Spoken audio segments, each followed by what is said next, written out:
You're gonna fail. It's okay. Okay? You're gonna fail. And I'm not talking about the tests.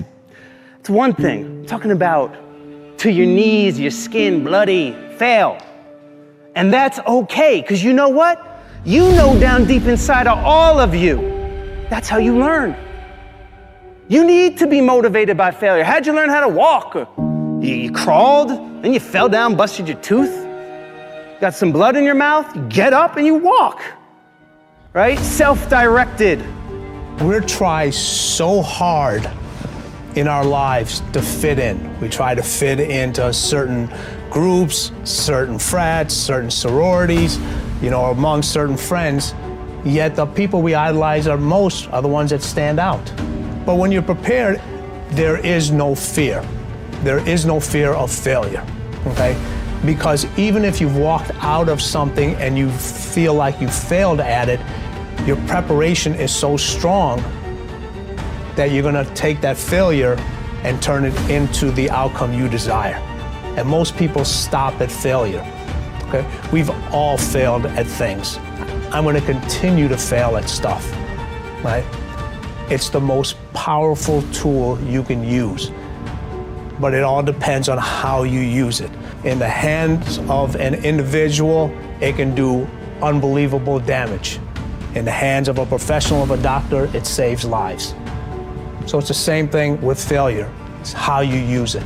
It's that drive inside of you, okay? It's what we talk about, the dark side.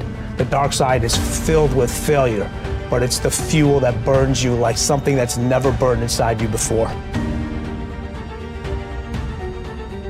If you constantly remind yourself, after every defeat, after every setback, every time you get knocked down, I've got a saying, if life knocks you down, try and land on your back, because if you can look up, you can get up. See, a lot of people, because of failure, they stop believing. Let me share something with you. You will fail your way to success. Yes, 8 out of 10 millionaires have been financially bankrupt. You will fail your way to success. It doesn't matter how many times you fail. It doesn't matter how many times people tell you that you can't do it. It doesn't matter if you don't have a dime in the bank. You will fail your way to success.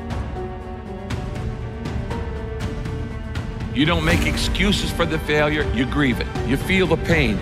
You don't brush it off, you don't downplay it. You feel the pain and you don't rush to feel better. Now, listen, this is a principle of life I'm about to tell you. To get past it, you gotta go through it. That's true in so many areas, but it's particularly true with failure. To get past your failure, that failure in your life, you gotta go through it. You can't go around your failure, you can't go over your failure, you can't go under your failure, you can't ignore your failure. You need to grieve the failure. You need to feel the pain. Now, we don't like feeling bad, but grief is a good thing. Grief is the way we get through the failure, and grief is the way we learn the lessons. So often, we want to just, when we fail, we want to just forget it, push it aside, stuff our emotions, and then immediately go to the next thing. When you stuff your emotions, when you swallow your emotions, your stomach keeps score. It's kind of like, what if you took a can of Coke and you shook it up for a long time and then you put it in the freezer? What's going to happen to it? It's going to explode eventually. It's going to come out sideways. And this happens in your life when you don't deal with your emotions properly. This is why sometimes 6 months after failure, a marriage falls apart. Or 6 months after somebody gets laid off work, there's another problem. There's a physical health problem, things like this. Because you've shaken up the can and you've got all these emotions feeling inside of shame and regret and fear and insecurity and all the things that come with failure, and you're not dealing with them. And so you shake it up and you say, we're just gonna put this in the refrigerator and try to forget about it, and we're gonna freeze it, and it's gonna explode, and it's gonna come out sideways in an affair or in wrong behavior or an impulsivity or an addiction or all kinds of other things. I have seen this thousands of times in people's lives. You don't minimize it, you don't rush to feel better. To get past your failure, you've got to go through the failure.